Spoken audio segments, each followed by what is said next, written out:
Hello and welcome to the North Bank podcast, where we're recording on Sunday afternoon. We've had enough time perhaps to download and process a very fun and enjoyable first day back at the Emirates yesterday, where we beat Leeds 5-0. I'm your host, Holly, and I'm joined by Stef and Chris. Hi, guys. Hello. Hello, mate. Oh, before I go on, please like and subscribe on YouTube for us. That'd be great. We want to get our numbers up towards, the thousands would be nice sometime soon. Do us a favour then. Spread the word, obviously, as well. Let's keep the positivity going from yesterday. So, guys, what was your kind of... waking up this morning, your kind of gut reaction to yesterday? Because quite a lot happened yesterday. All of it, well, the majority of it very, very good. A couple of little dark clouds and shadows cast as we went through the game, but we'll touch on those. But what's your kind of sense of yesterday's events, really, Steph? Slightly overwhelmed. It's been a few weeks and months since we've been to the football, and it's, for me, up in the wilds of Norfolk, it's quite an ordeal to get down there and do that. So I'll soon get into the swing of things. But generally, really positive, actually, because even with those, hints of dark clouds that you mentioned, stuff has been done over the summer to hopefully soften, those injury blows that may come our way. Chris? My first immediate thing was I found a really good place to park on the Holloway Road, just off the Holloway Road. Can I jump in here straight away and just tell everybody, I don't know, long time viewers and listeners will understand where I'm coming here. Chris, I don't know what kind of schedule he operates to or what clock he runs to normally, but I'd say in 30 attempts he's never turned up to meet us beforehand, or on time at least. And I have to say he was there an hour before kickoff yesterday. And I was about to laud him with all the praise in the world when he slipped in that he was driven there by a mate. So he had to keep punctual because his mate was waiting for him. Am I right? You are. Okay. He's the one who showed me the parking area just outside the bit where you can't park on match days, and it's like a 15-minute, very pleasant walk up the Holloway Road. So, Chris, I still have zero confidence. Left to your own devices, you will make it on time to meet us before any future games. I wouldn't place any bets, put it that way. But anyway, sorry, I thought it was worth an acknowledgement that you were there an hour before kickoff. Thank you. New season, new Chris. Let's hope so. But no, in all seriousness, I think the main thing for me was to see the squad depth being utilised so immediately. And unfortunately, we lost Ødegaard and we lost Saka, but there was very little drop-off for me. The way, in fact, the second half, we found greater fluency. I thought when Airi was superb, he just looked like to the man of born. And then Dowman, of course. So, yeah, that was the thing I came away with. There are many other things, well, I'm sure we'll go into. But for now, I'm just thinking, wow, we really do have squad depth. Amen to that. Like, you've touched on a lot of things that we will actually revisit in a bit more detail. It was just so nice yesterday morning waking up on a match day, and for me, on a match day that I was fortunate enough to be able to attend, because that's not always been the case in the last season, and that was lovely. And the drive in, it was beautiful. Blue skies, and the drive-in was nice, and you see the dotting of Arsenal fans making their way to a couple sitting at a bus stop waiting for the bus, or making their individual ways to the ground and passing the Coronet pub and all the jerseys there. The amount of Gyokeres shirts was interesting to note. Ødegaard was pushing him a close second. I suspect they'll be relegated to another position by the time we welcome Nottingham Forest to the Emirates.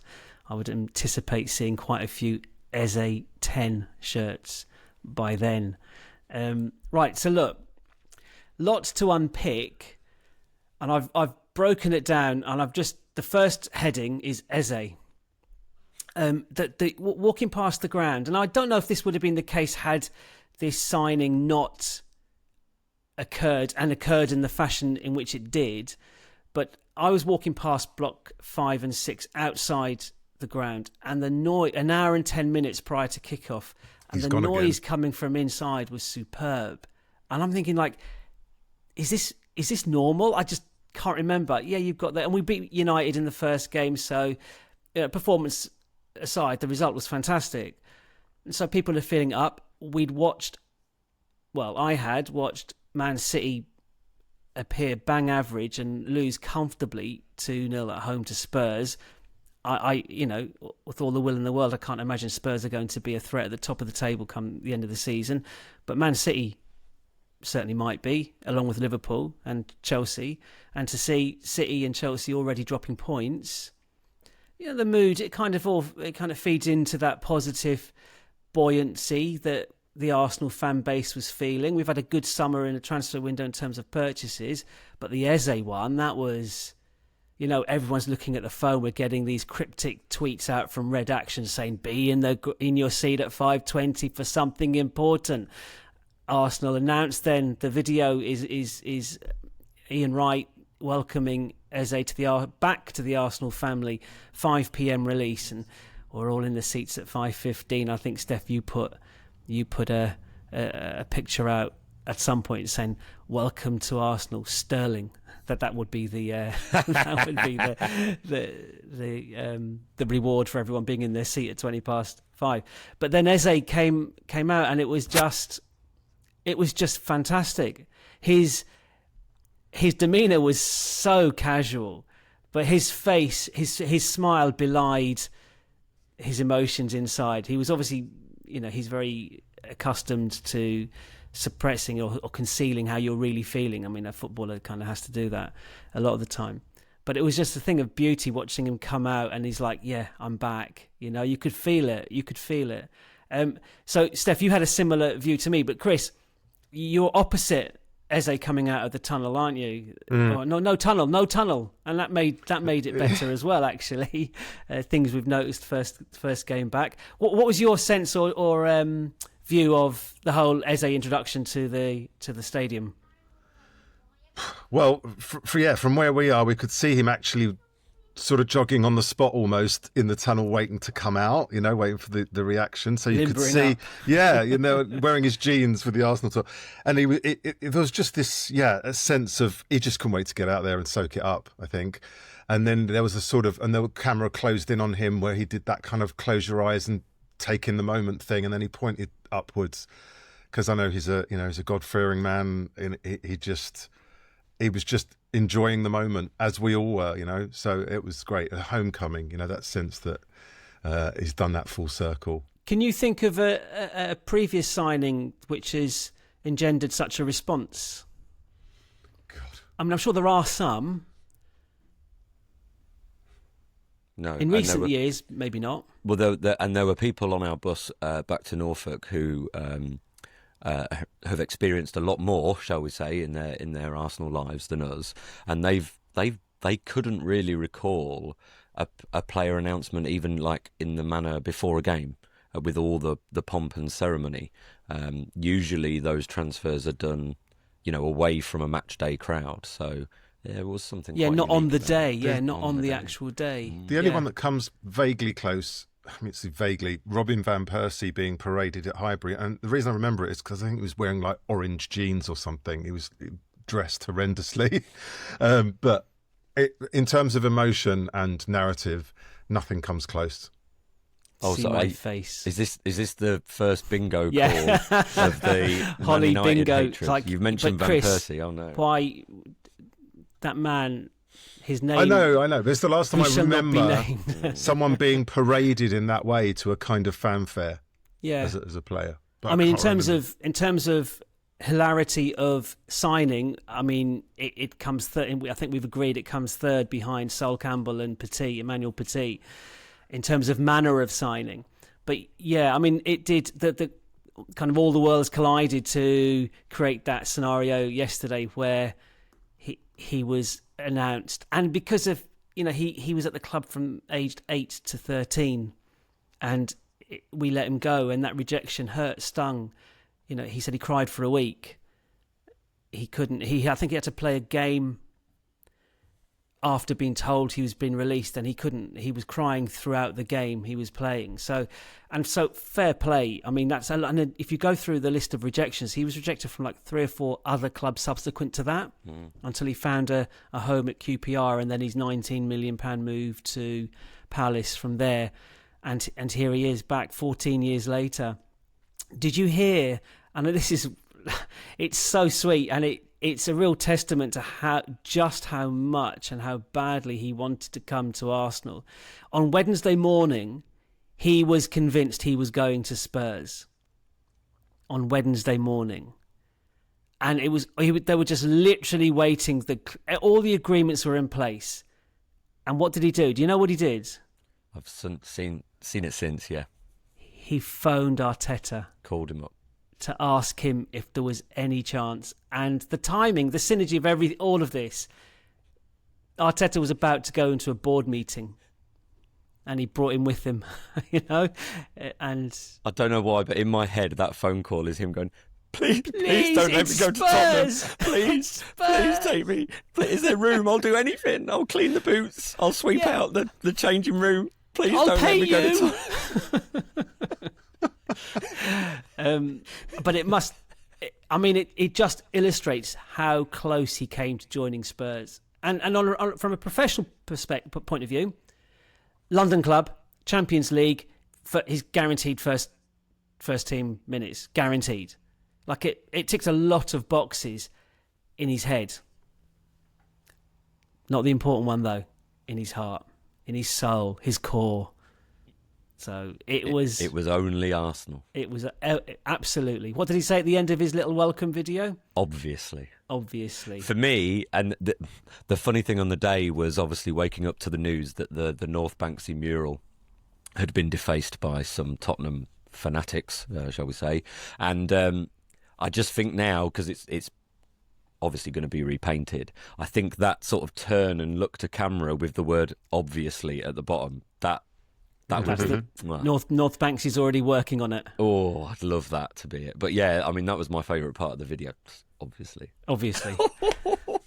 I mean, like as a welcome video goes, it was brilliantly done again, and probably in rapid record timing as well.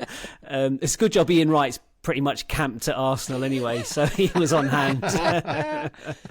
Ever since I've seen him with Miles and Ethan, I picture him rocking up in his scooter, his bike, his moped, whatever it is he rides on. He's just got the freedom of the training ground. Yeah. I mean, obviously, with more time, there might have been a way to fashion Emmanuel Petit and Sol Campbell into the reveal as well. I mean, I am here for that level of pettiness. That is epic. That would be epic pettiness, but it would bring a smile to the red half of North London, certainly. If not boil the absolute piss of everybody else there. Okay, anything else to say about Eze? I mean, you've alluded to it before, Chris, and we will come into it.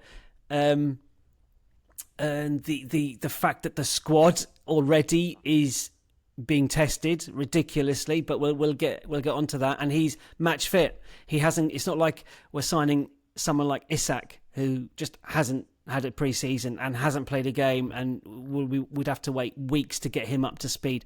Eze is match fit. He played last weekend against Chelsea. So, Chris, sorry, Steph, I know you had my take. That's why I went to Chris in terms of the Eze thing, but you've kind of said how you felt about it. Well, I just like it because it did add to the buzz, and even just thinking slightly cynically, as a PR move, look, we want him as a player. He can bring lots of qualities, but from the week going to the Trossard raise to the Havertz injury to this is just magnificent. And yeah, I mean, if you're talking about pettiness and defacing murals and things like that, obviously Thomas Frank has been talking about how if a player doesn't want to be at Tottenham, I don't want them anyway. It's like, okay, sure. He loves Arsenal, Thomas Frank. He loves Arsenal so much that he took points off our rivals. He took 3 points off title rivals. So thank you again, Thomas. We appreciate that. That was another contributory factor to the good mood as we approached kickoff at the Emirates yesterday. So on to the game itself. Now, I was reminded by someone of something I said in our post-Man United game about the Leeds game. Not the Leeds preview pod, but the Man United review pod, right? And I've got it open here. I'm going to read it word for word. I said this. Just saying. Right, throwing this out here. I'm not looking for a Rolls-Royce performance against Leeds and a 5-0 win, but I'm looking for an uptick in performance. Okay, so somewhere deep in, and I did pick. Mystic Holly. Mystic Holly again. I did predict 3-0. So it was I know we all went for the win, but I had the most generous win, 3-0. But so I'd forgotten completely that I'd said I'd referenced a 5-0 win. Let me give you some stats, but I'm going to ask you a question first. We won yesterday 5-0. Last season, when was the first game we scored 5 goals?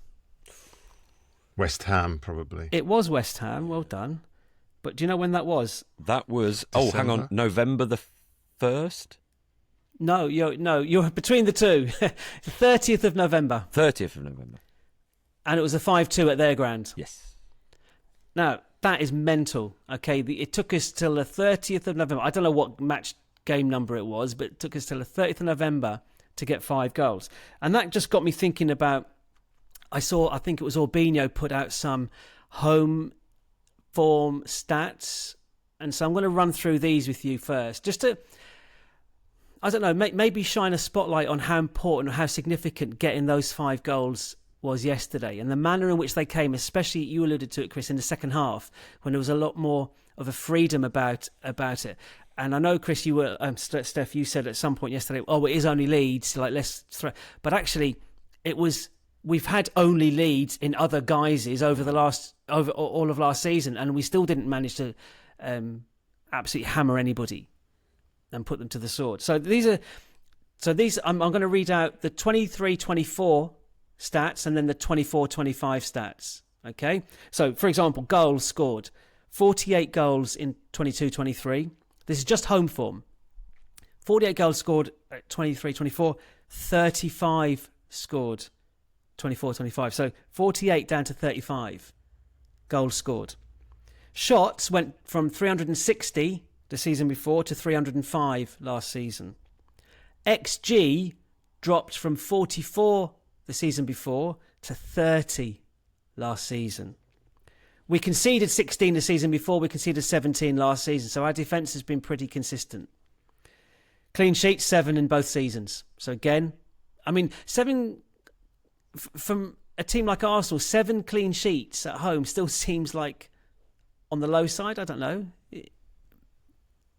With the defence that we've got, but if we're not scoring goals, those goals we are conceding are more important. Points garnered at home season before, 47, dropped to 39 last season. So actually, our home form cost us the league. You know?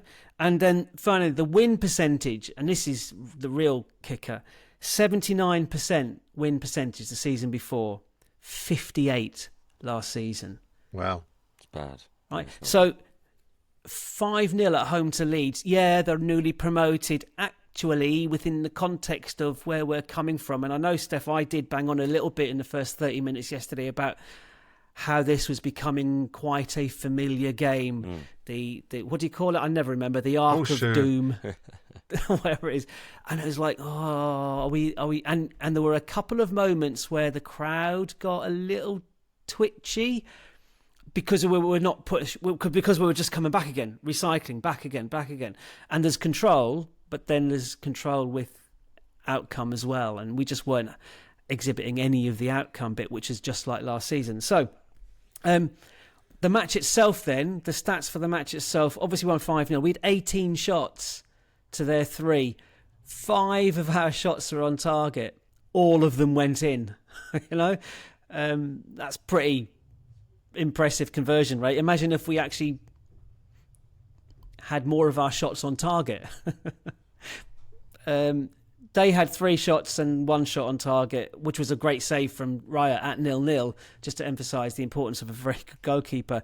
Our XG was 2.86. their XG was 0.16. I'm going to ignore them. Our XG was 2.86. But from open play, it was 0.94. I mean, set piece FC, ole, ole. And we had 2 corners each. And what did we do with our 2 corners? Scored from them.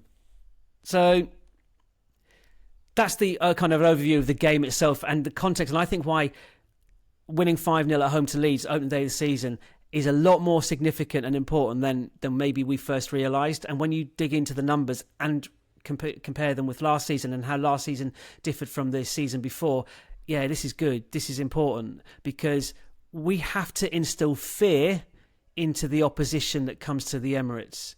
If you make a mistake, you will be punished. 5 shots, 5 goals. 5 shots on target, 5 goals. And if we get 1, we're going for 2. And if we get 2, we're going for 3. We get 3, etc., etc., which just was not the case last season. The amount of time, I mean, Chris, me and you had that season-long over and back between, well, is it the defence's fault or is it the attacker's fault? Well, it's the attacker's fault again, Chris. Sorry, I'm right, you're wrong. Team news. Chris, me and you picked it right on the left-hand side. Madueke started over Martinelli, and we'll touch on that in a minute. Ben White wasn't fit, so Timber played, and wow, did he play? 2 goals and an assist from your fullback. That's ridiculous. And Calafiori kept his position on the left-hand side. I did say that Lewis-Skelly would start to give him minutes, and because Calafiori's a little bit brittle. But no, he started. And did Calafiori come off? He did. He did come off. Yeah, he did come off. Lewis-Skelly did come on because Mosquera came. So we had Mosquera. So we did Zubimendi home debut. We had Gyokeres home debut with 2 goals. Fantastic. And I love the way he spanks that penalty as well. Again, attitude, mentality. It's the small little things. What do you call them? The tangibles. The soft. I don't know. There's no metric, is there? Yeah. For twatting a penalty. Yes, really. But like you score it or you don't. But it's the manner in which he did it. Yeah, it makes a statement, doesn't it? Yeah. The next time a keeper's facing him, he's thinking, "I'm going to get hurt." But just get out of the way. Get out of the way. Yeah. I've lost my train of thought there. What was I banging on about? Debuts in the game. Oh yeah, so You're all the positives. Mosquera came on for his debut, and obviously Max Dowman will touch on him. But how did you guys feel about the team selection and the first 30 minutes? Now the first 30 minutes, the first goal arrived on 34, I think it was. So first team news, Steph, and the first 30 minutes. Team news. I was surprised that Madueke had come in. Maybe that's a sign of Arteta beginning to lean into the squad. Maybe he felt that Leeds at home would have been a softer start for Madueke to show what he can do. I thought it was then telling later on in the game when Martinelli didn't even appear and the likes of Max Dowman did, who's 15 and did very well, in fact. And yeah, that first 35 minutes, I think what struck me was that it was very familiar. And I felt that, and I only know this now in retrospect, or I only think this now in retrospect, I feel like the first 30 minutes, Zubimendi was trying to work out exactly how to impact on the game. He was quite deep, and balls that he was trying to intercept were down the channels, which he would have to chase or use his strength in the air. What I noticed later on was that he almost stepped up and was trying to cut out balls much higher up the pitch, which then meant he was able to launch attacks from a little bit higher up. And that led to Saka's goal. Exactly, and I just think he had more of an impact once he'd made that adjustment and had played a little bit higher. I also noticed one of my first thoughts in the game was Calafiori's playing in the front line. Now we're used to fullbacks, stepping into midfield, but he steps into attack from left back. Obviously, then what that means is Madueke is hugging the touchline and just staying very wide. So if he gets the ball, he's got a long way to go if he's to get a shot off. He's a long way out to get a cross in, so the cross has to be good. And some of his crosses were good, some of his crosses not so good, but he was at least had the intent. Or he's got a lot of people to beat, or he needs a lot of link-up play. And it sort of, for me, it explains a lot of what's going on with Martinelli as well, that he's pushed high and wide, so there's a little bit more for him to do. I don't know. But I felt like almost Calafiori was all clogging things up a little bit. He was occupying spaces, other people kind of wanted to join him for the first 30 minutes. And then we seemed to sort of settle and adjust and open up, and everyone kind of found their space, and it knitted together a little bit nicer after that. I was wondering if you were going to mention the stat. There's a stat doing the rounds. And as much as, XG only tells a certain part of the story, look at last week against Man United. Their XG wasn't that high, despite having a high volume of shots, because the type of shots they had were expected to be saved or blocked or whatever. Leeds had an XG of 0 after, I think, 22, 24 minutes. It was 0. From that save on. From that save on, we gave them nothing. They created nothing. And I feel, yes, I did try and temper things by saying, it is Leeds and then newly back into the Premier League. But at the same time, when I look at what Leeds did, I don't think they did anything particularly wrong. We were just really good and competitive and intense and quick. Final thing is, I saw a brilliant post by a Leeds fan on Threads. I don't know the name, sorry. It just came up on the kind of, For You thing. And it said, well, Arsenal are a different beast to Everton, aren't they? And I thought, what an understatement. It just kind of summed it up perfectly. We are a different beast at times. We'll see how it plays in the long term. But yeah, really pleasing. Chris? Yeah, so team selection, no surprises. We knew White wasn't going to make it, from his injury. So Timber, great. I think for me, most telling, like you said, Steph, about Zubimendi, just trying to find his range, it seemed, in that first half. And up until we scored the goal, I think we forget that we're trying to bed in two really crucial members of the spine of the team. So Gyokeres is making runs, not quite finding the timing maybe once the midfield have got it and are breaking. And there's a point at which just before the goal, I can't remember exactly what minute it was, but Zubimendi had the ball, one touch, and he released it into a sort of corridor that opened up, and no one anticipated that. And that was just, for me, a kind of indication of they're just not on the same wavelength yet, which is totally understandable. So for me, it was just a case of bedding in two key players, finding Gyokeres' runs and anticipating that as soon as Zubimendi gets it, you make a run, because he's going to release it quickly. And I think, second half, I think the goals slightly papered over the cracks. It was a good feeling at half time. We were 2-0 up, great, especially the second goal, really a killer. But for me, I just wanted to see more pace on the pass and just more of that anticipation of, like, when Zubi gets it, run. So pleasing overall. It's not just two new players; it's a new system. It's a new way of playing. Yeah. It's something that's not going to instantly arrive. And we fell back into a familiar pattern in that first half of the horseshoe of death, because we weren't quite hitting, the notes of this new system. They were 4-5-1, and once they got into that position, well, what can you do unless you're going to take them on, go rogue and try and take on two men? No, they were playing it kind of. The horseshoe of death, unfortunately, is what happens when you don't break the lines. And Gyokeres isn't fit yet. That was a good 90 minutes under his belt, but he, by his own admission, hasn't had a pre-season, and so he's getting up to speed. But he did, he kept making the runs, and we'll talk about him. We'll talk about him in a minute. But the next kind of segment I've highlighted is the 30 minutes to the half time. So, encapsulating the two goals.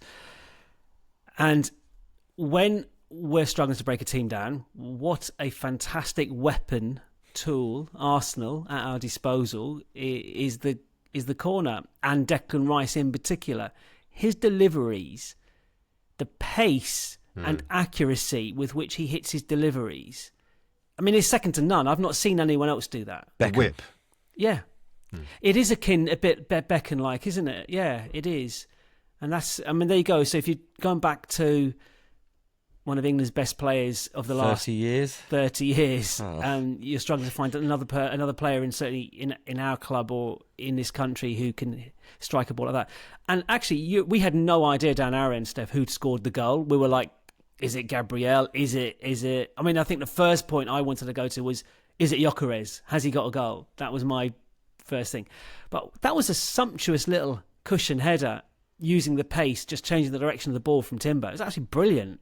A brilliant goal. And then not a lot changed, but the goal... Just on the corner, because it was we remarked on it at the time. Even though we were at the other end of the stadium, the flight of the delivery, we both went, well, that's good. And it was like you could just see on the eye, before it had reached the box, you just knew it was a great delivery. And if someone got something on it, it would go in. It was a thing of beauty. And Saka, who I was literally about to say, well, Saka's had a poor first half again, following on from his Liverpool from the Man United performance, and then Declan Rice breaks up the attack, an attempted transition. The ball falls to Zubimendi, who lays it off to Timber, and Timber puts a nice little slide rule pass for Saka onto his right foot. And again, from where we're watching behind the goal in the North Bank, I had no idea how he'd scored it. I was thinking, first of all, the keeper's got to look at himself there, but he's hit it with such venom that it's past the keeper before he's realised. Yeah. So Chris, just for a different perspective on it, what were those two goals like from where you were sat in the ground? To be honest, remarkable that Timber got up, because it was in such a cluster of big defenders. I mean, they're units. They're like fridges, that lot, Leeds. Even Leeds, yeah. And he, God knows how he adjusted and kind of was going almost backwards to sort of nod it in. And so you can't really see with precision what's going on. It's just afterwards who got that, because whoever did extremely well. So that was my kind of perspective of the first one. And then Saka, I was almost expecting him to chop it back onto his left, but that's what's so pleasing, is that he's obviously got such confidence on both feet that you don't know what he's going to do in that position. And to see him it was just lashed in, and you're like, oh, it's a goal. It was just immediate. It was just, that immediate. It's not the first time he's done that either on his right foot. So, a fullback is literally going to be clueless. They don't show him in because he'll punish you. Well, I can't really show him on the outside either. And now we've got other threats. He hasn't got the fullback's not going to have the support that he might have had last season when there were no other threats. Bit more freedom, hopefully. Yeah, and then of course he gets his bloody hammy done. But we'll come back. We'll come on to that in a minute. Yeah. The only other thing I want to flag up about the first half is obviously Ødegaard picked up his injury. I thought that was a naughty tackle. I was calling for a yellow card just because of the position Ødegaard was going to be in. Had he got away from the defender, he probably would have been in a position to get a shot away on his left foot. But he obviously fell a bit awkwardly, and we could see him like kind of manipulating his shoulder for several minutes. Then he went down, received attention. I saw Nwaneri get kitted out on the bench straight away, but actually Ødegaard came back on again and he played another few minutes, and I don't know what minute it was, but it was about 30, I don't know, was it 36? I think Nwaneri's played 60 minutes and Ødegaard's played about 30 minutes, so it's around about that time he came off. Now, Nwaneri came on, and Steph, you've alluded to it, he had 100% pass completion. Wow. He did not give the ball away. I mean, I knew he looked good, but wow. Yeah, and he did nothing spectacular, but if you're looking for, you talked about it, Chris, we've lost Havertz, Saka and Ødegaard, and we've replaced those players with now our improved squad. And I would argue that collectively we're stronger almost with the replacements, and I'm including Eze into that as well, knowing that he can't, even next weekend against Liverpool, he won't have a clue how we're playing, how the system's managing. He won't be that familiar. We'll talk about people like Havertz and Xhaka before him needing 6 months to adjust to what Arteta was asking of them. So we can't expect Eze to come in, as maverick and great as he is, he still can be effective and impactful and so on, but like to to fit seamlessly into the system that Arteta wants for him. We'll have to wait a little bit for that. So the players that we've got replacing these players who are injured now, all of a sudden, like Havertz arguably isn't a first 11 starter automatically now. We've got Gyokeres there. So that's got to be an uptick in quality.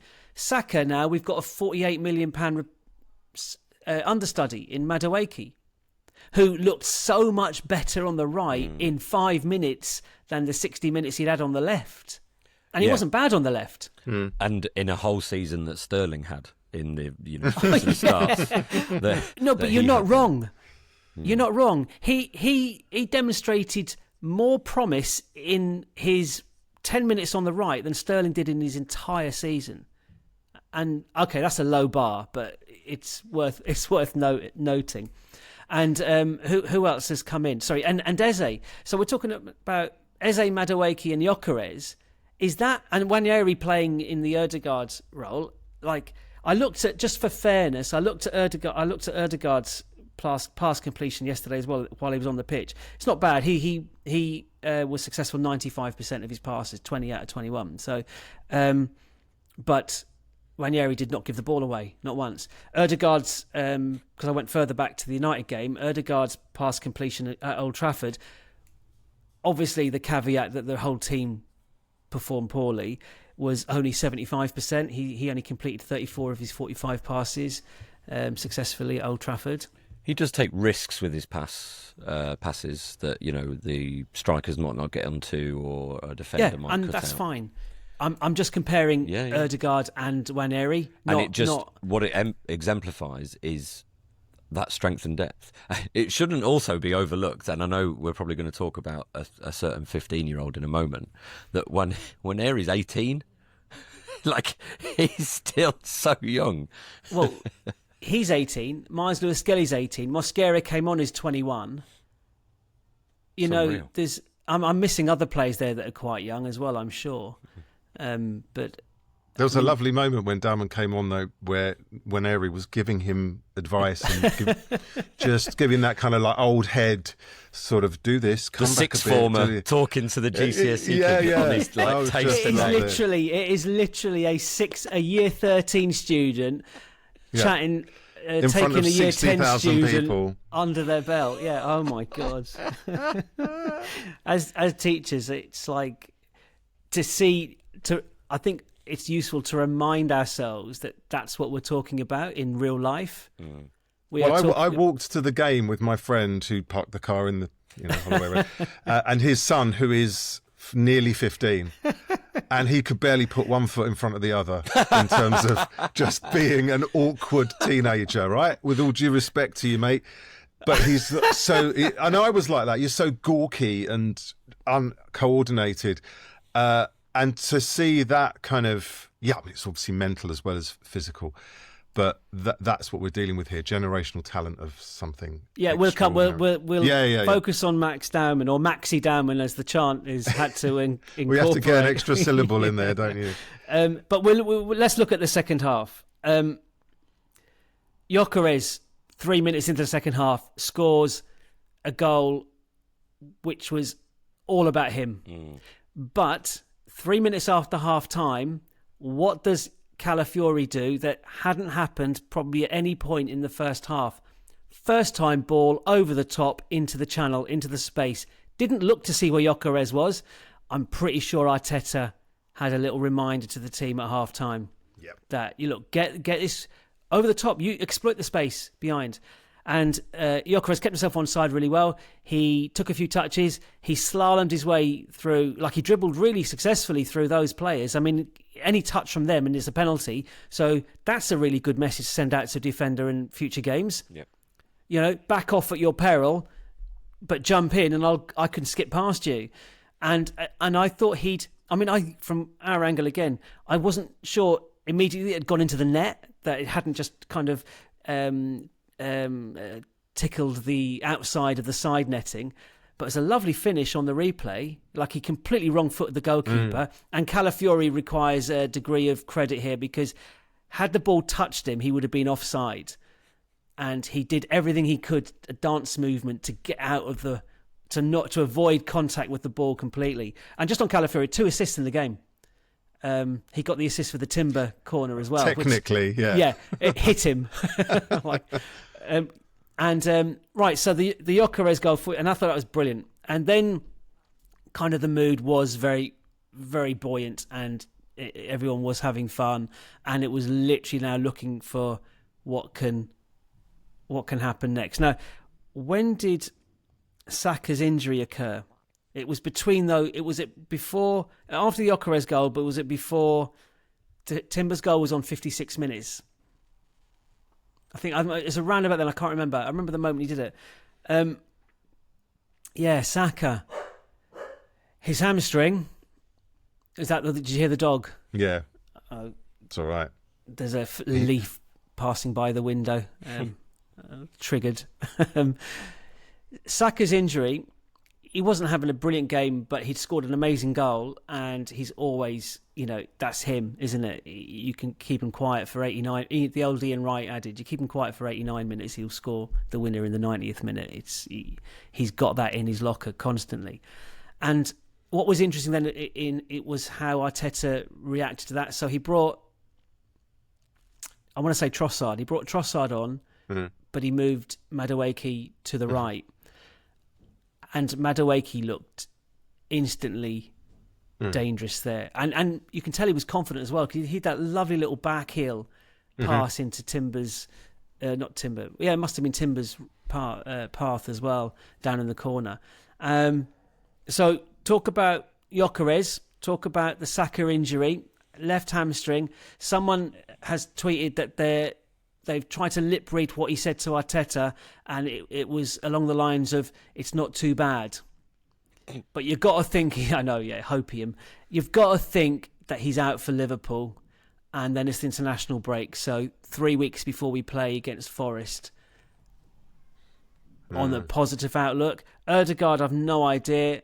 The shoulder, we knew that it was an impact injury. He tried to run it off.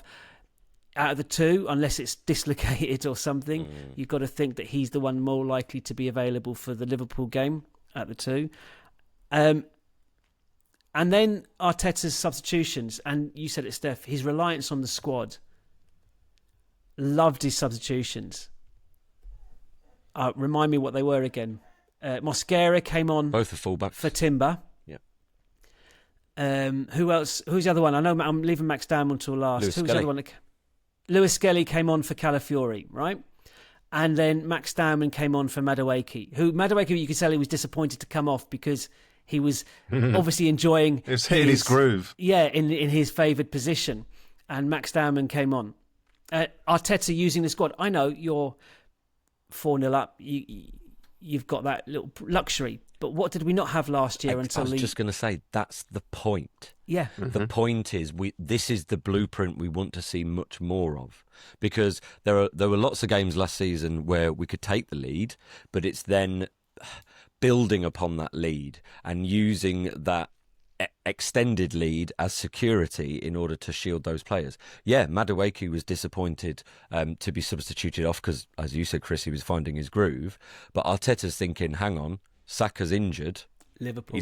He's not likely to be available for Liverpool. So guess what, Madueke? Yeah. I'm just going to keep you held back ever so slightly because we might need you next week against the champions in their manner. So actually, bigger picture stuff, and definitely want to see more of that. And the general for me, even if he gets labelled a flat track bully, I don't care.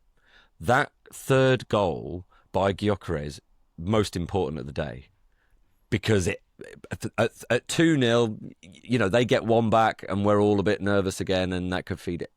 3-0, no. You're safe, you're secure, and I'm pretty sure one or two changes maybe came soon after that. And look, if Gyokeres does that against all the teams in the bottom 2/3 of the table, well, then I'm here for it, because it was some of those games that could be the difference makers, and he took it really, really well. And everyone around us was saying, good, I'm glad he got that. that will just, take the weight off their shoulders. Then he's handed the penalty. A lot of people saying, oh, no, let someone else have it or blah, blah. No, I want my £60 million striker, who is a goal-hungry machine, to demand that ball, albeit Rice did the usual deflection thing like Odegaard normally does.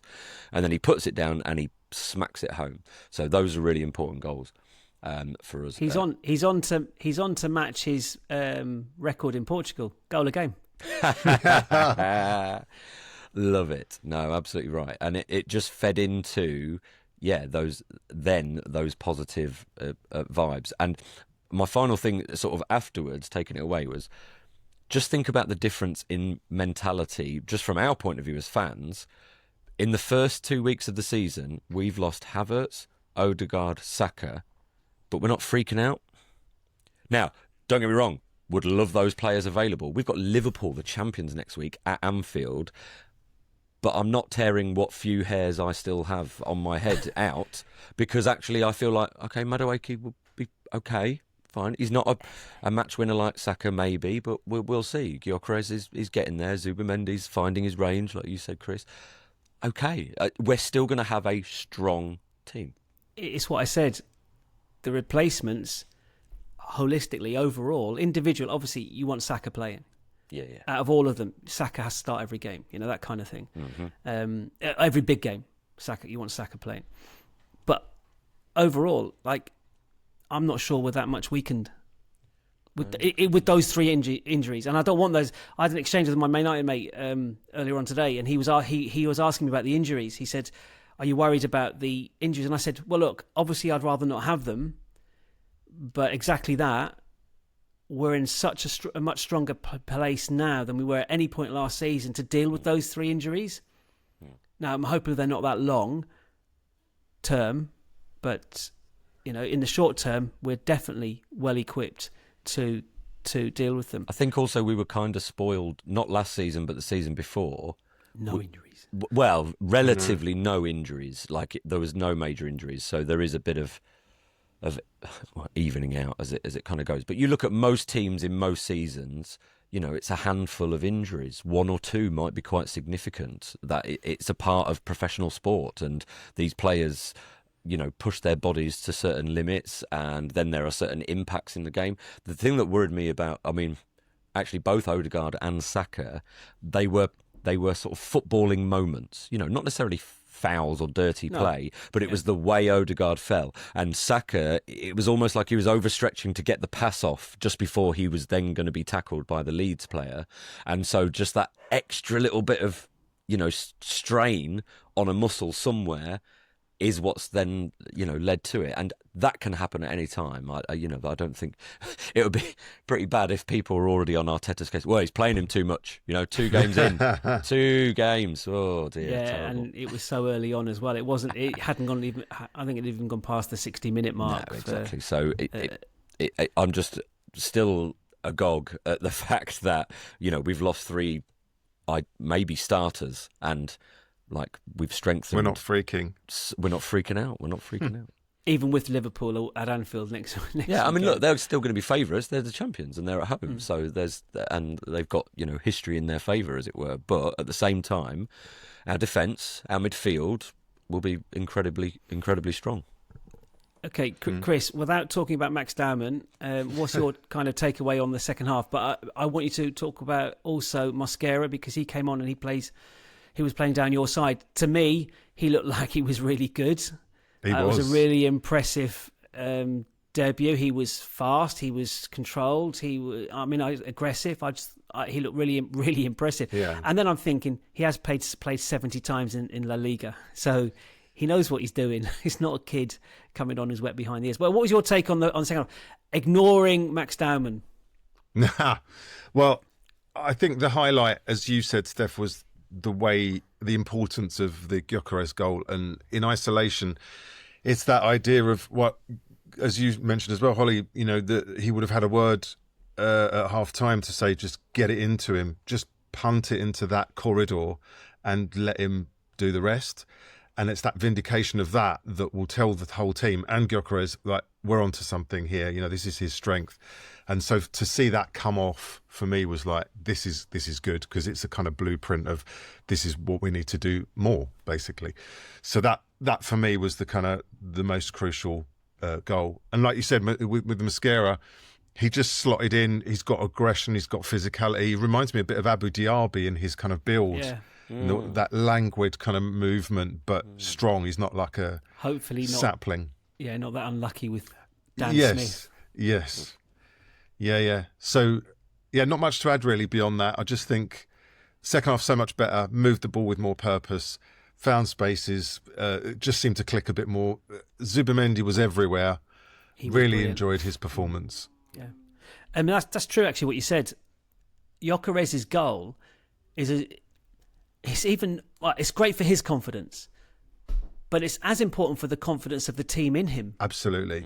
I hadn't thought of it like that. That they know that if they do drop the ball in over the top down the channel, that he can do that. Yeah, that's good. I like that. Right. So, yesterday also saw the first step in Max Dowman's journey to the England World Cup squad. Sorry, who? It's the first step in his journey to the England World Cup squad at the end of the season. And I'm telling you, like, you laughed at me. You're not laughing now. He's getting closer. Like, that 15 years of age. He's not the youngest player. Ethan Nwaneri's was 100 odd days younger than him. If he scores a goal, if he'd scored yesterday, he'd have been the youngest Premier League goal scorer by a year from Justin at Leicester, I think. Like, he's just finished year 10. As someone on Twitter said at some point, he'll be reading of Mice and Men in September or something like that. It's he is so young. He cannot be at school. I'd be curious to know how that actually works. He'll have a tutor at the club, I'm sure, getting his hours in. And if he doesn't, I'd like to offer my services. Well, I live closer, so I can be there in 10 minutes. So I'm trumping you on that one, Steph. I'll fight you for it. I'll just ask him over to do keepy uppies in the garden with me, maybe. Just to It's not going to help his education, Chris. It might, you might get some joy out of that, but. Right, and listen, I don't want to big him up and talk him up too much, but I will open this segment by saying that Messi made his debut for Barcelona at age 17. And Dowman is 15, right? And every single time he gets on that pitch, something happens. Like, he had that full-back on toast, and he won that penalty. And it was a penalty. I understand why there was the VAR check, because of the second movement of the leg into the other leg of the defender. It was the initial contact. Yeah, he stamped down on his toes, and he couldn't, like, it. You could feel the pain would have been there straight away, and he's gone down. But isn't it great that a 15-year-old is cute enough to not manipulate it, because it's making him sound like it was a penalty. Now, I want you to answer this question for me. What is it that Max Dowman has? Because I had the misfortune of listening to a bit of the Gary Neville co-commentary at the time when I rewatched it last night. Yeah, don't do it. And don't I do know. it. I'm sorry. It's like wash my mouth out. But Giggs and Rooney. He talked about two players like Giggs and Rooney, and Max Dowman doesn't have the wing wizardry of Giggs necessarily. He doesn't have the physique of Rooney either, or the power of Rooney either. And yet, Arteta wanted to use him last season, age 14, but couldn't because it was against the law. I don't know. He glides. The ball sticks to him. Well, that's what I was going to say. He clearly has upper body strength as well. Like, but what is it? Steph, so what is it? Why is he so freaking good? In a lot of our conversations on the bus home again to Norfolk was about Max Dowman, and I made a joke that I've never controlled a ball like he does on purpose. If I've controlled the ball like he does, it's purely by accident.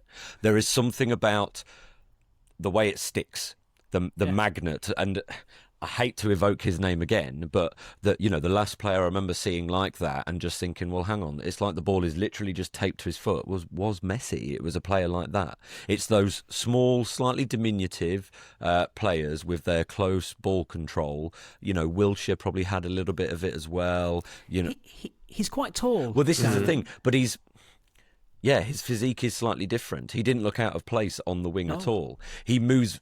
It's almost like he moves quicker with the ball at his feet than without. He's an athlete already. He's an athlete already. That's the physique I see there. Very exciting.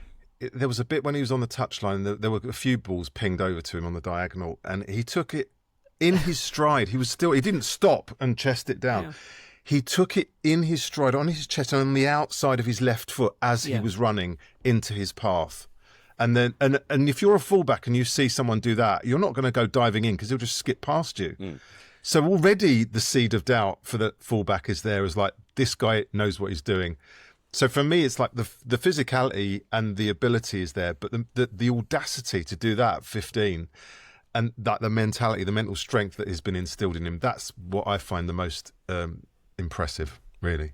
And so, in my very limited experience, I remember playing five-a-side years ago, and there was a guy who sort of came along as a bit of a ringer because he used to play for Leicester and had his career cut short through injury and all this, that and the other. And I remember speaking to him afterwards, and because he basically ran the game like by himself. And I was talking to him about, where does that come from? He says, well, obviously just all the training and hard work and blah, blah, blah. But he says, difference between me and you is when the ball comes into your feet, you're just thinking, right, can I get that ball under control? Whereas when I'm looking at it, I know I'm going to get the ball under control because I've worked on that. It's muscle memory. So what I'm doing is I'm wondering where that tackle is going to come in from, because wherever that tackle's coming in from, I'm moving the ball away from that area and then I'm going to run away from you. Dowman does that like it's just instinct. At 15, that's what he was doing on the wing. He was chesting the ball and, like you say, being able to use that momentum going forward. And the ball just stuck. And I think from a crowd point of view, the fact that he is so young and the fact that he does look so good, it's that thrill of the new and the excitement of it. And Waneri, still carries that. Lewis Skelly still carries that as well. And I think, I don't know if it was the penalty incident, but certainly when the Leeds player fouled Dowman and then got booked. Just before, that was the free kick. That was just a free kick, wasn't it? Yeah. That led to his shot on the edge of the box. Yes. I feel like part of the reason the Leeds player was so annoyed is because he's 15. Yeah. And it must be so galling. Like, you're a professional. I can't remember who the Leeds player was. Good Johnson or Goodmanson. Right, so he's going to be a few years older, and there's this 15-year-old kid who's just gliding past you, and he was just stamping the ground, just going, he's 15. Do you think that's a bit of a concern, though? Because a more seasoned professional, if they think, I don't know if we've got teams like this now or managers like this now, but would you be tempted to say, right, hurt him? Well, didn't Joelinton try and do that for Newcastle in pre-season? Possibly. He marked him up first time, didn't he? Or was that because it was Max Dowman, or because it was just Joelinton? He's a psychopath. He could be marked. Yeah. Now if in the pre-match prep from the opposition, the manager or the coaching staff telling the left back, look, if this kid comes on, hurt him. Yeah, this isn't the 70s, is it? No, but we've been victim of roughhousing in the past. Like, look at Reyes at the hands of the Nevilles and so on. I know that's a different era. Yeah, but if he's that good, like Messi, I remember Maradona. I know that was the 70s and 80s, but well, not quite, but. I just think he's going to have so much about him that he will already have had that in training, where they've, this is what you could expect as a ball carrying, high touch player. Yeah. This is what you can expect, and tackles going in, and he will learn from that. You say that, it must be so hard for someone like Ben White, Timber, Calafiori, Gabriel, Saliba to tackle him in training at full force, knowing he's 14, 15. Not Ben White. Ben White's going right in there. I think that's fine. They just see them as competitive footballers. Like, kind of has to. You have to. No, I agree. But there's got to be. He's so young. I don't know. I think maybe initially But I think the fact that Arteta has shown such faith in him and speaks about him, kind of almost regardless of his age, tells you a hell of a lot about, like I said, his mentality as well. So I do think that he's treated like anyone else. The thing it reminds me of was, I remember when Eden Hazard came to the Premier League, and there was a picture after one game where the bottom where his sock met his boot was just cut to ribbons, and it wasn't so much that the game was particularly dirty and they were trying to mark him. It's because those tackles were late because he was so good and just getting away. So Dowman will probably feel that if he's just more successful as well. Well, ultimately, that's what did for Jack Wilshere's career. He would always invite that late tackle and to get away from it. But then that's what did for him. I must admit, I did like some of the chants, comments from the crowd when the Leeds fullback brought him down and said, "It's not a free kick, it's a safeguarding issue." Just on he's that 15. I was just going to say, just on that thing in training, I saw a video, and I don't know how old it was, but it's Ian Wright interviewing Bergkamp, and obviously it's slightly relevant because we've had the Eze deal and mugged off Tottenham a little bit as well. And Dennis Bergkamp's talking about when Sol Campbell joined them and they were preparing for their first game to go to White Hart Lane. And so they started training, and without Sol knowing this, basically every time he got the ball, the rest of the squad started booing him. Boo! And then he stopped and said, "What are you doing?" It's like, "We need to get used to this. You need to get used to this. It'll be worse. White Hart Lane." So even in training, they're aware of those outside factors that could certainly sort of play a part. I know Arteta did it slightly cringe with the cop noise in the All or Nothing documentary with the music, but psychologically they're going to be so aware that even though that's going to work this Sunday, we'll see. But someone as aware of those soft factors as Arteta is would not throw Dowman in unless he was 100% sure that he was ready to cope. Yeah, absolutely right. And can we talk about Arteta and the soft factors and just applaud his removal of the tunnel as well? Yeah. I thought that was lovely. That was really good. Yeah. Well, and Daniel Farke on BBC Radio after the game, he actually commented on the atmosphere at the start of the game and actually throughout the game. He was clearly taken aback by it, which is good because it wasn't hostile towards Leeds. It was just extremely behind Arsenal. You substitute Leeds for United, Liverpool, Spurs, and it'll be backing the home team, but it'll also be hostile towards the opposition as well. And that has to play. I mean, in my footballing career, I have played in front of about 500 or 600 people a couple of times, and the more people that were watching, the better I got.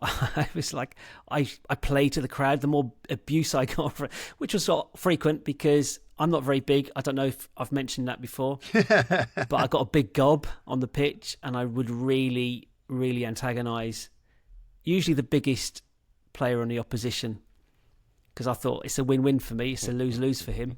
What's he going to do? Punch the little guy? He did often, mind you, punch the little guy, but then got sent off, and so job done. Bruised cheek was worth it, crushed cheekbone, etc. So I mean, he won't start at Anfield.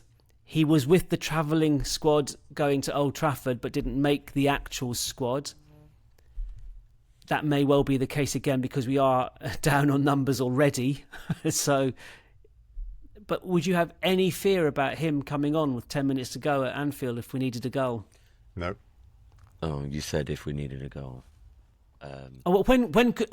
So what scenario could you see him coming on at Anfield? I mean, for me, 4-0 up.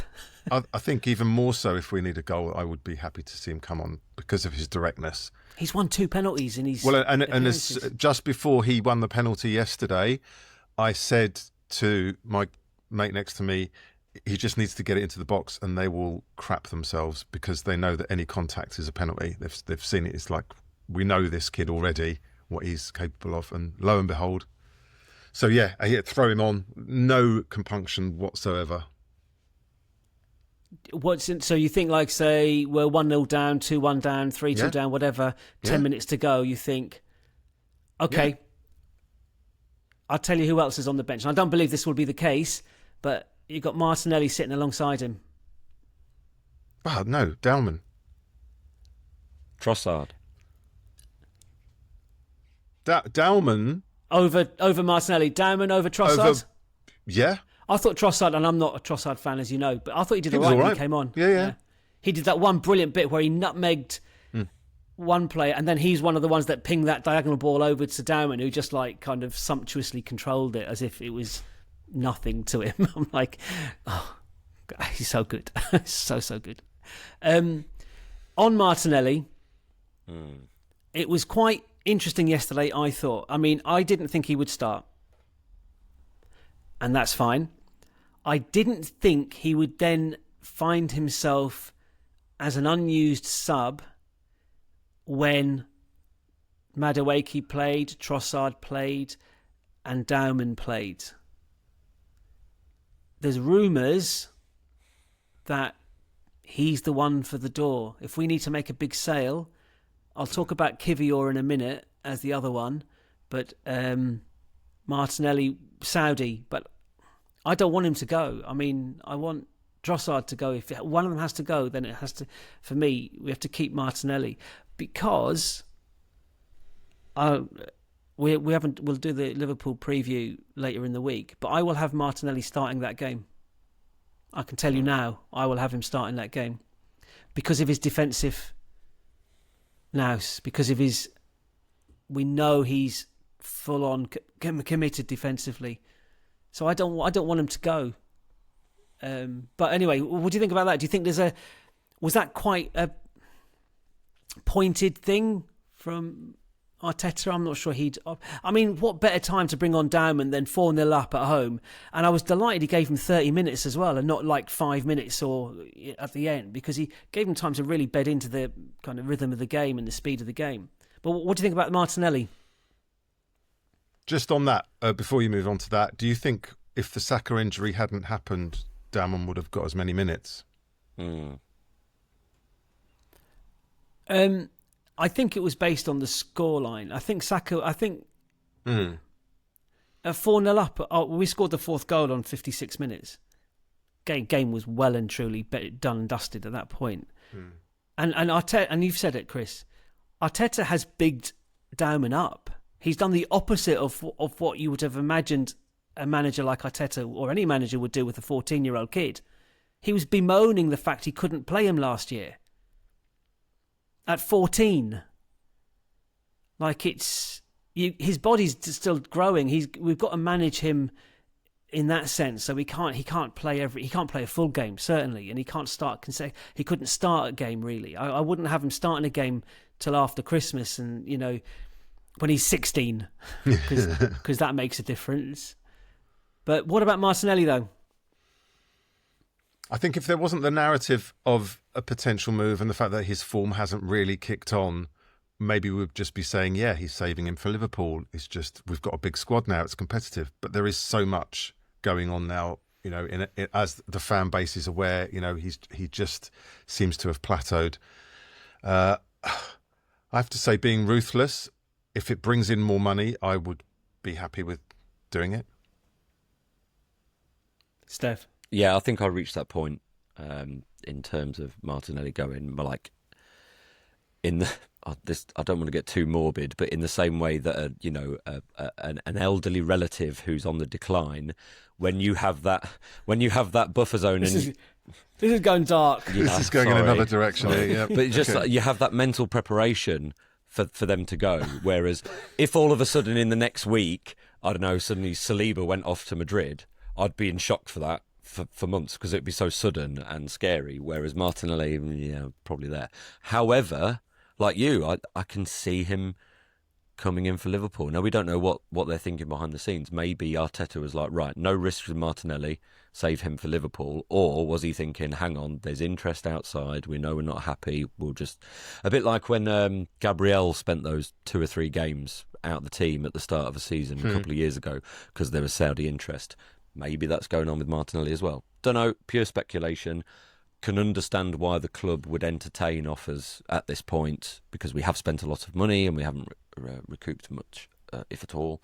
8 million quid, yeah, I think. exactly. Carl Hein, 3 million. Added to So yeah, Tavares stuff. it's understandable, but yeah, such a shame. Okay, I just don't want him to go to Saudi because he's still of an age where he needs to. Yeah, he's got a career. Yeah, exactly, and it feels like. Okay, just on possible outgoings, Hand of Arsenal, who has been just ridiculously accurate all season, all summer. He put out a tweet yesterday in the morning about Jakub Kiwior. He's still insisting if he is to leave, his preference is to leave the Premier League. Mark Gay was recently discussed internally again, but game time is his main priority, and he doesn't fancy his chances competing with the best centre-back partnership in the world. So that tells me that Gay would come to Arsenal, but in a World Cup year, minutes are important. Andrea Berta's habit is to privately do a financial forensic deep dive into any buying club to fully understand their true negotiating power. I'm adding this in here for Chris, for you and me, really, and for Tabs listening, because he needs to hear this. He knows when he is being lowballed with offers and is often known to tell such clubs to govern yourself accordingly. Changing our selling reputation will take time and a strong approach. And I in all the arguments I've had against us being poor at selling this summer, that's the one that actually hit home. It's not an instant fix. It's clubs knew they could lowball us, like Porto tried with Kiwior earlier on this summer. And so, no, if this summer we don't sell anyone or anyone big, or that's but actually what that does is it changes people's perception, as in buying clubs' perception of how we do business and what they can get away with. Yeah. Then someone did say, look at Edu causing all sorts of problems at Forest and Vinay causing all sorts of problems at Spurs, and people I thought Arteta was the problem. That's the no. But I'm taking govern yourself accordingly, and I'm going to use that with my kids, with my dog, with anyone. That's superb. That is. I must admit, it's like a veiled go fuck yourself. I will kill you. It's a veiled I will kill you. Know your place. Get back in your box. If Berta said it to me, I think I would probably crumble a little bit with those steely eyes. Yeah. Govern I can't do an Italian accent. Govern yourself accordingly. Is he from Romania? Transylvania, okay. I realize how long we've been going here. A lot to talk about. I was going to do one other transfer thing before coming back to the 5 little quick questions. Arsenal have agreed a deal with a 16-year-old kid from Shamrock Rovers, and I only say this because he's Irish. And then I looked to his name, and I thought, oh bugger. Oh, go on. Victor, I'm okay on this. Good, that's the easy bit. Now, his surname starts with an O, but so I was thinking, great, Victor O. Shaughnessy or something like that. No, it's Ozianvuna. His dad's Nigerian, his mother's Russian, but he's playing at Shamrock Rovers. But because of Brexit, we can't actually get him until he turns 18, apparently. So it's the most expensive deal. It's a €2 million deal we've agreed with Shamrock Rovers for him to come over, and it would be lovely to have a Republic of Ireland player once again representing the red and white. Like I'm here for that. Okay, man of the match, quick. Well, we'll do it one question at a time around the three of us. Steph, man of the match. I think Rice for me. Oh my God. Wow. Sorry. Okay. Yeah. Chris. Zubi. Really?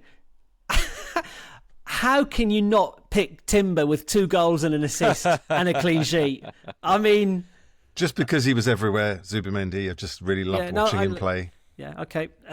Most positive takeaway? Steph. Eze. Chris. That's a good one. Efficiency. 5 shots, 5 goals. Okay. Uptick from Sunday's game, like just improvement from Sunday's game. God, where'd you start? I wrote down 5 takeaways, so there were so many, including Dowman, Gyokeres goal. Didn't sit back, didn't settle for 2-0, which is very different to last season, and beat the low block at last. couple of times, well, mainly with Gyokeres. Okay, most disappointing aspects, Steph. Oh, Saka's injury. Yeah. Okay, Chris. I knew that would be one of yours, so I just thought about it to come up with something different. And it's churlish because we won 5-0, but the fact that it took us a while to get into gear is all I could really think of. Is that, you know, the rhythm wasn't quite there in the first half. Yeah. I put injuries as well. Most disappointing. Okay, which player impressed you most, Steph? Zubamendi, in the way that, like I said, he was trying to figure things out first of all, and then was essentially He was really orchestrating from deep in midfield later on. Chris? Yeah, again, I didn't want to make the same player choice, so I've gone with Gyokeres in the fact that he adapted so well, and the way he took that goal as, like we said, hopefully a blueprint of things to come. I initially thought about Madueke on the right as my most player I was impressed with, but I've actually plumped for Nwaneri. I thought he was, effortlessly efficient. Mature. Yeah, absolutely. Kind of didn't give the ball away. And if that's his foundation, then he can build on the more risk passing at various points because he's got the vision for it. We know that. So, and we assume he's got the execution also. Which player disappointed you the most, Steph? Dan James for Leeds. I didn't think of opposition. Saw a lot of the ball and just lacked that end product. To me, he was like Leeds' Martinelli. He is rapid. But just being quick is not enough. Yep. Yeah. Chris? Do something with it. I don't have one. You did give me a get out give you a thing. get out, yeah. And I just feel it's kind of churlish to criticise. I'm just really pleased that we overcame in the way we did. You know? I gave you a get out, Chris, because I needed a get out. Yeah. So I didn't pick one either. I thought, no, they didn't disappoint. Like, we won 5-0. Took us to the 30th of November last season to score 5 goals in a game. So I think it was just a wonderful day. Everything fell into place, and the nice little not surprises because we were kind of expecting it, but not this time. Last week we certainly weren't. Eze, like, that was wow. I didn't expect Dowman. I mean, I was messaging the WhatsApp group. Dowman's in the squad. Yeah. There's a rumour that Dowman's in the squad. Dowman's on the bench. He's Dowman's coming won on a penalty. Yeah. He's coming on with 30 minutes to go. I can't believe he's actually getting. I saw him kitted out, because where we're sat, Steph, we're quite low, and we saw the first 2 players, and you named the first 2 players, and then I like, and Dowman's there as well. Like, oh my God, calm down, man. You're 52. It's a game of football, but it's old enough to be his granddad. Granddad, yeah, not dad anymore. I've gone past that. And then, like, he won a penalty, absolutely. And I must admit, I'm absolutely, Gyokeres should have taken that penalty, but I'd lie if a part of me didn't think, oh, go on, give it to the 15-year-old. But no, I mean, I bemoaned the fact that they gave Havertz that penalty 2 years ago at Bournemouth, and you two defended it. Catalyst. Yeah. It was a catalyst moment. Right, look, apologies we've gone on so long, but that's how good the day was, and how many different facets of the day made it really special. And again, if you're still listening and watching, do join us on YouTube. We are going to attempt to put out a live YouTube on Tuesday morning, where it's a new weekly podcast as such, where we're going to look at the weekend's action through the prism of an Arsenal fan. So we'll look at the rivals to us and how they get on. So the Spurs City game, for example. The reason it'll be Tuesday morning this week and not Monday morning is because Liverpool play Newcastle at St James's tomorrow evening, where I hope Liverpool pick up a spate of injuries to their key players and several red cards. As far as the eye can see. Yeah. That will be hostile. But it's interesting because who will be the lightning rod? Because Isak won't be playing for Liverpool, obviously. He won't be there. I'm just curious about who Newcastle, who will be the lightning rod for Newcastle. Will it be just Liverpool? Yeah, it will. It's a shame they've got no striker, though. But anyway, so look out for that, and do, as I said earlier, do subscribe and follow us on YouTube and Spotify, and get our numbers up, because we'd really like that a lot. Right, excellent. Thanks for the chat, guys. Enjoy the next few days, and we'll get back as a threesome on Thursday, looking ahead to the Liverpool game at the weekend on a Sunday. In the meantime, enjoy the sun. Cheerio. See ya. Bye.